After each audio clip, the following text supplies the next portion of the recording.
सी रोशनी आ रही है झोपड़ी के अंदर से। इसके अंदर तो तारावती रहती है ना? सुनो बहन, रात का समय हो रहा है, जल्दी चलो यहाँ से। यहाँ बिल्कुल मत रुको, मैंने सुना है कि ये काला जादू करती है। जल्दी चलो यहाँ से, वैसे ये सुनसान रास्ता है। दोनों फौरन वहाँ से चली गईं। झोपड़ी के अंदर क्या हो रहा था उन्होंने देखने की भी कोशिश न की। पूरे गांव में तारावती को सब बहुत बुरी औरत मानते थे, उसे दुत्कारते रहते थे। यहाँ तक कि तारावती गांव वालों के डर से गांव के बाहर ही एक झोपड़ी बनाकर रहा करती थी। अगली सुबह तारावती ने इष्ट देवता की पूजा की। तारावती गर्भवती थी। आपके चरणों में कोटि कोटि नमन। जिस श्राप की वजह से मुझे परीलोक से निकाला गया था, उसका पश्चाताप करने का समय आ गया है। मैंने अपनी सारी शक्तियां अपने पेट में धारण कर ली हैं। जैसे ही इस बच्ची का जन्म हो जाएगा, वो सर्वशक्तिशाली होगी। मेरी बच्ची जैसे ही 18 साल की होगी, मेरी सारी शक्तियां मेरी बच्ची को विरासत में मिल जाएंगी। पास से ही कुछ औरतें गुजर रही थीं। हे भगवान, ये क्या जादू है? इस चुड़ैल को तो देखो उमा, इसका पेट देख कितना बाहर आ रहा है। लगता है गर्भवती है, 9वां महीना चल रहा है। अरे ये क्या बकवास कर रही है तू? जरा मुझे भी तो ढंग से देखने दे। हे राम, तो सही बोल रही है। अरे इसको कल ही तो मैंने बाजार में देखा था। गर्भवती तो नहीं लग रही थी कहीं से भी, पतली दुबली लग रही थी, लेकिन आज तो ऐसा लग रहा है कि मोटा डाबर खाकर बैठी है। वो दोनों औरतें डर के मारे फौरन राजा के दरबार में पहुंची। राजा को ये सारी बातें बताईं। राजा ने सैनिकों को तारावती को लेकर आने के लिए कहा।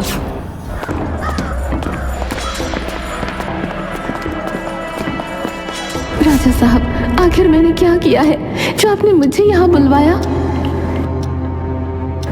गांव वालों का आरोप है कि तुम काला जादू करती हो। उनके हिसाब से कल तक तुम गर्भवती नहीं थी, लेकिन रातों रात तुम गर्भवती हो गई और तुम्हारे साथ कोई पुरुष भी नहीं है। बताओ तारावती, क्या माजरा है? अकेली स्त्री होकर तुम अपना गुजारा कैसे चलाती हो, और ये बच्चा वो भी रातों रात? जैसा आप समझ रहे हैं वैसा कुछ भी नहीं है। मैं कोई काला जादू नहीं करती, लेकिन मैं अगर आपको सच बताऊंगी तो आप मेरी बात का यकीन नहीं करेंगे। इतने में ही जोरदार आंधी आने लगी। महल के दरवाजे और खिड़कियां खुली थीं, इसीलिए हवा महल के अंदर भी घुस गई, जिसके कारण गांव वालों में तेज हंगामा हो गया। इस औरत को तो मरवा देना चाहिए। इसके यहाँ आए हुए अभी 10 मिनट भी नहीं हुए और देखो पूरा महल मनहूस हो गया। ये तो सिर्फ इत्तेफाक। गांव वालों का दबाव ज्यादा था, इसीलिए राजा तारावती को कारावास में डलवा देता है। लेकिन गर्भवती औरत को फांसी के फंदे पर नहीं चढ़ाया जा सकता था, इसीलिए राजा का आदेश था कि जब तक तारावती मां नहीं बन जाती तब तक उसे कोई भी परेशानी नहीं आनी चाहिए। जैसे तैसे 1 महीना बीता। अब तारावती के बच्चे का इस दुनिया में आने का समय हो गया था। वो जैसे तैसे करके उस काल कोठरी से बाहर निकली और दुनिया की नजरों से छुपते छुपाते अपनी झोपड़ी में जा पहुंची और एक प्यारी सी नन्ही बेटी को जन्म दिया।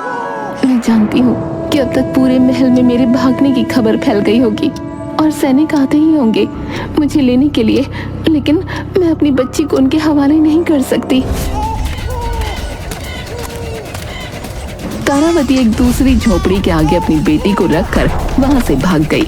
दरवाजे के बाहर से बच्चे के रोने की आवाज सुनकर एक औरत ने दरवाजा खोला। हे राम, ये प्यारी सी बच्ची, ये कौन छोड़कर चला गया? कितनी प्यारी है और रो रही है। औरत फौरन उस बच्ची को अपनी गोद में उठाकर घर के अंदर ले गई। उस तरफ जा सकती है वो तारावती, जल्दी पकड़ो। तारावती सैनिकों के हाथ लगने से पहले ही गांव वालों के हाथ लग गई। ये तो भाग निकली, जल्दी पकड़ो इस औरत को, जल्दी से इसे पेड़ से बांधो। गांव वालों ने तारावती को पेड़ से बांधकर उसे जला दिया। तारावती ने तड़प तड़प कर अपना दम तोड़ दिया। अगली सुबह जब लीलावती पेड़ से कंकाल को बंधा हुआ देखती है, तब वो गांव वालों से पूछने लगी,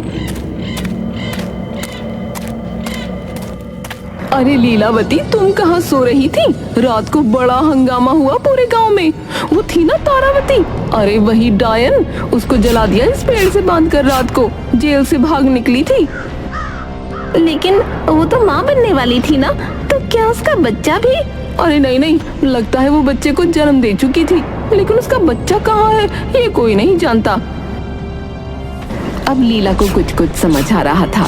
वो घर गई, उसने उस प्यारी सी मासूम बच्ची का चेहरा देखा। उस बच्ची के चेहरे में उसे तारावती की झलक नजर आई। मैं तुम्हें गांव वालों के हवाले नहीं करूंगी। तुम्हें भगवान ने मेरी झोली में डाला है। वैसे भी मेरा पति इस दुनिया से जा चुका है, मेरा इस दुनिया में कोई नहीं था। अब तुम मेरा सहारा बनकर आई हो। तारावती के साथ जो हुआ इसमें तुम्हारी कोई गलती नहीं। आज से तुम्हारा नाम नयन तारा है। तुम्हारे नाम में तुम्हारी माँ हमेशा शामिल रहेगी। नयन तारा दूसरी बच्चियों से अलग थी, इसीलिए वो तेजी से बड़ी हो रही थी। नयन तारा का ये बदलाव लीला देख रही थी और सब समझ रही थी कि नयन तारा बाकी बच्चों से अलग है। नयन तारा पर गांव वालों की बुरी नजर न पड़े, इसीलिए वो गांव के बाहर एक कुटिया में रहती थी।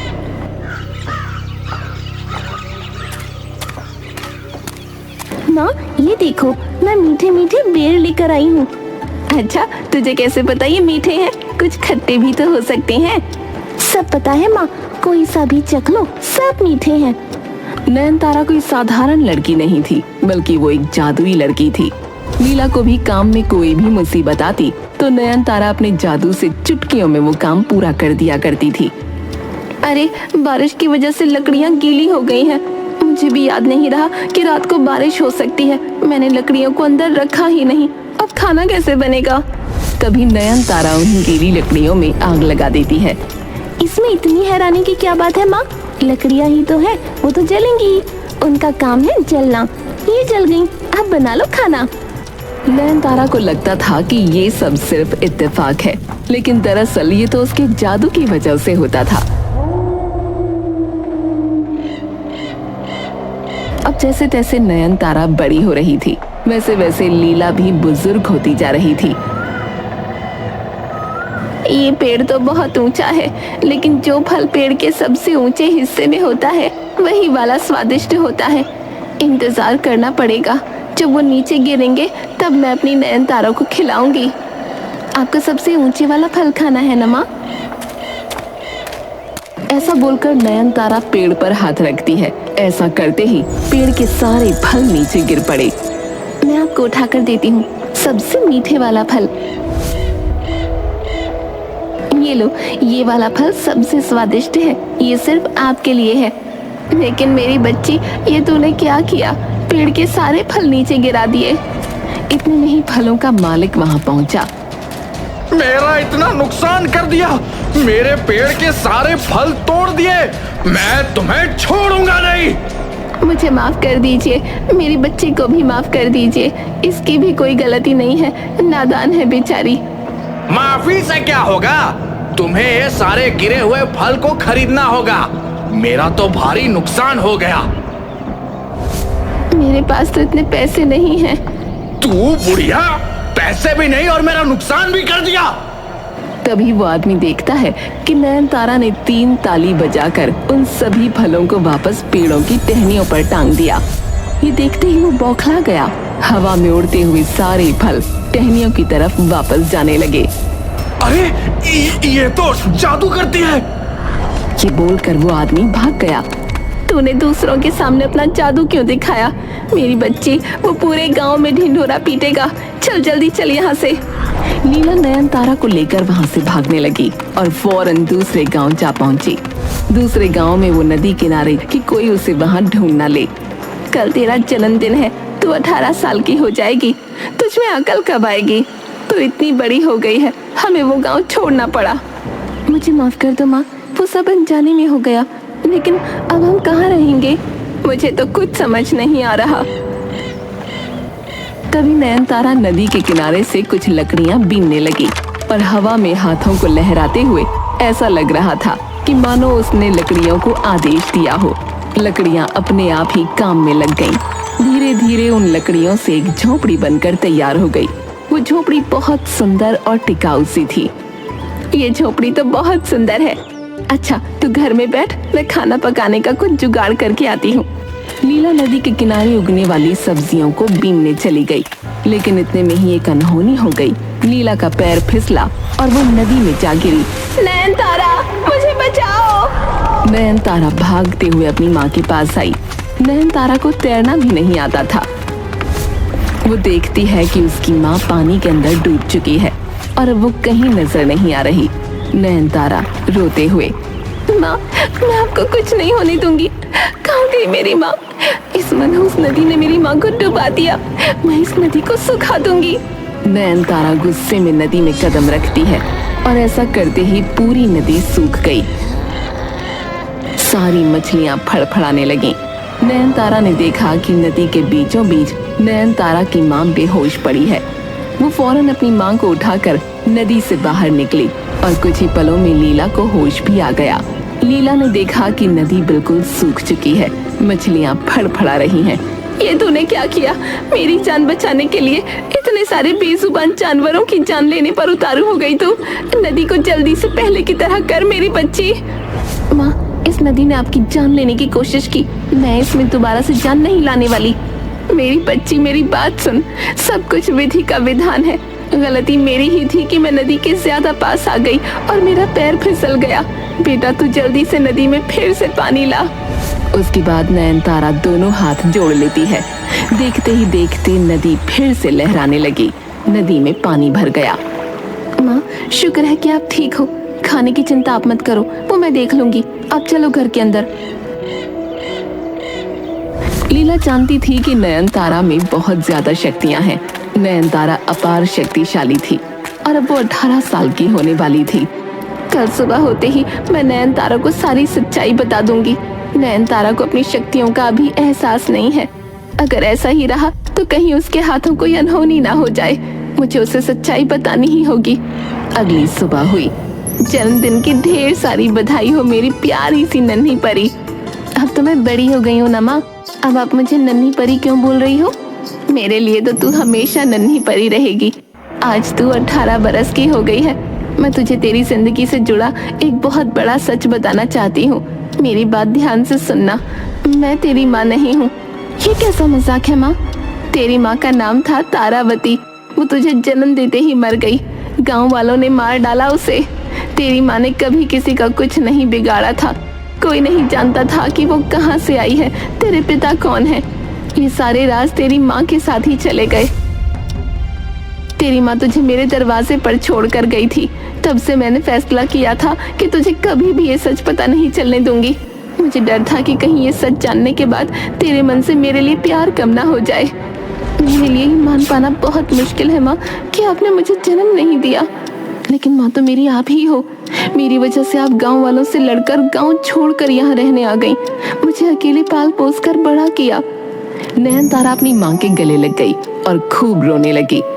अब मेरी बात ध्यान से सुन। तेरी माँ कोई आम इंसान नहीं थी। जैसा कि मैंने कहा कि कोई नहीं जानता वो कौन थी, और अपनी माँ की तरह ठीक तू भी कोई आम लड़की नहीं है। तू एक जादुई लड़की है। तेरी शक्ति दिन ब दिन बढ़ती जा रही है। ये जरूरी है कि तुझे तेरी शक्तियों के बारे में पता हो, तुझे तेरी ताकत का अंदाजा हो। कल जब तूने नदी को सुखा दिया तो मुझे पता चला कि तेरे अंदर की जादुई शक्तियाँ मेरी सोच से कहीं गुना ज्यादा हैं। कोई तेरा गलत इस्तेमाल ना करे, इसलिए तुझे मजबूत बनना होगा और अपनी शक्तियों पर काबू करना सीखना होगा। कि इतने में ही नयनतारा के कानों में आवाज गूंजने लगी। वो आवाज तारावती की थी। नयनतारा की आंखों के आगे वो सारा मंजर आ गया जब उसकी माँ को पेड़ से बांधकर जलाया जा रहा था। नयनतारा का बदन लाल हो गया और अचानक से ही उसके कंधों पर पंख आ गए। ये तुझे क्या हो रहा है मेरी बच्ची? ये पंख, तेरा बदन? नयनतारा पूरी तरह एक परी में बदल चुकी थी। मेरी माँ तारावती को पेड़ से बांधकर जला दिया गया। वो सब मैं अभी अपनी आंखों के सामने होता हुआ देख रही थी। मैं किसी को नहीं छोड़ूंगी। मैं उस गांव में तबाही ला दूंगी, सब कुछ जलाकर राख कर दूंगी। ऐसा कहकर नयनतारा अपने पंखों का इस्तेमाल करके उड़ चली। मेरी बात तो सुन मेरी बच्ची, वहाँ खतरा है। नयनतारा फौरन गांव पहुंची। लीला भी नयनतारा के पीछे पीछे भाग रही थी। लीला बहुत बुजुर्ग हो चुकी थी, इसीलिए वो पीछे रह गई। जब तक लीला गांव पहुंची, उसने देखा कि चारों तरफ तबाही मची हुई है। लोग इधर से उधर भाग रहे थे।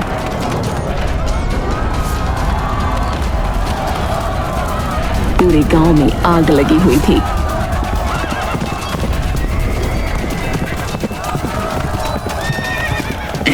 ये कैसी राक्षसी है हमारे गांव में? सैनिकों, जल्दी हमला करो। लेकिन नयनतारा कहाँ किसी के हाथ आने वाली थी। नयनतारा आग की बरसात करने लगी, कभी पत्थर तो कभी तीर। नयनतारा के मन में बदले की भावना का कोई अंत नहीं था। मेरी बच्ची, मेरी बात सुन। इन गांव वालों और तुझ में क्या फर्क रह जाएगा? जो इन्होंने तेरी माँ के साथ किया, उसका बदला तू इस तरह से ले रही है। ये सब देखकर तेरी माँ को बहुत बुरा लगेगा। तेरी माँ को इन्होंने इस गलतफहमी में मारा कि वो एक बुरी औरत थी, वो उनके लिए खतरा बन सकती थी। लेकिन वो असली खतरा तू क्यों बन रही है मेरी बच्ची? तू ऐसी नयनतारा नहीं है। नीला की बातें सुनकर नयनतारा अब होश में आ रही थी। उसने चारों तरफ की आग को बुझा दिया, सभी लोगों के घरों को पहले की तरह ठीक कर दिया। महाराज, मैं आपसे प्रार्थना करती हूँ, मेरी बच्ची को कुछ मत करना। उसने अपनी गलती सुधार ली है। महाराज भी सैनिकों को इशारा कर कदम वापस लेने को कहने लगे कि इतने में ही आसमान नीला पड़ गया। बादल गरजने लगे और इसी के साथ एक तेज रोशनी से कुछ परियां निकलकर बाहर आने लगी।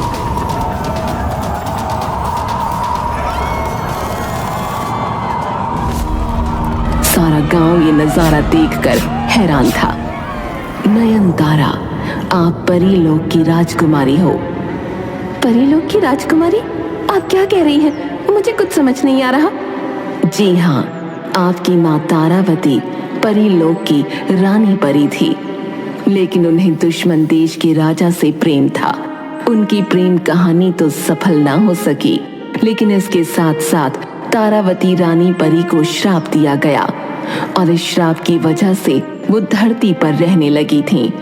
उन्होंने एक दिन फैसला किया कि अब पश्चाताप करने के लिए उन्हें अपनी शक्तियां त्यागनी होंगी, लेकिन शक्तियां इतनी अपार थीं कि उन्हें सुरक्षित रखने के लिए किसी बहुत मजबूत इंसान की जरूरत थी। इसीलिए उन्होंने आपको अपने पेट में जगह दी। आप अपनी माँ की शक्तियों के साथ ही पैदा हुई हो। आज आप 18 वर्ष की हो गई हैं। इसीलिए आपको अपनी माँ की पूरी शक्तियां मिल चुकी हैं। अब आप बिल्कुल तैयार हो परीलोक को सही रास्ते पर चलाने के लिए। हम आपसे प्रार्थना करते हैं कि कृपया आप हमारे साथ चलिए। अच्छा, तो आप लोग हो मेरी असली माँ के असली गुनहगार? और सुन लो मेरी बात, मैं अपनी माँ लीलावती को छोड़कर कहीं नहीं जाऊंगी। नयनतारा राजकुमारी, तारावती परी को परीलोक से बेदखल करने का अंजाम पूरा परीलोक आज तक भुगत रहा है। परीलोक में आज तक उजाला नहीं हुआ, लेकिन आपके वहां जाने से परीलोक का ये श्राप टूट जाएगा। कृपया हमारे साथ चलिए। मेरी प्यारी बच्ची, मैं जानती हूँ तू मुझे बहुत प्यार करती है, लेकिन तेरी जगह ये नहीं है मेरी बच्ची। यहाँ इंसान है और जहाँ इंसान है वहाँ बहुत पाप है। वैसे भी तू परीलोक की राजकुमारी है, तेरी असली जगह वहीं पर है मेरी बेटी। तू मेरी चिंता मत कर। क्या मैं अपनी माँ लीलावती को लेकर परीलोक आ सकती हूँ? आज से आप ही रानी हैं। आप जो चाहेंगी परीलोक में वही होगा। नयनतारा बहुत खुश हुई और आसमानों की तरफ उड़ान भरती है और तभी एक टिमटिमाते तारे की रोशनी की तरह वो कहीं गायब हो जाती है। गांव वालों ने बहुत बड़ा पाप किया है। तारावती को जान से मारकर। वो तो बेचारी निर्दोष थी। सभी को कर्मों का फल मिल चुका है।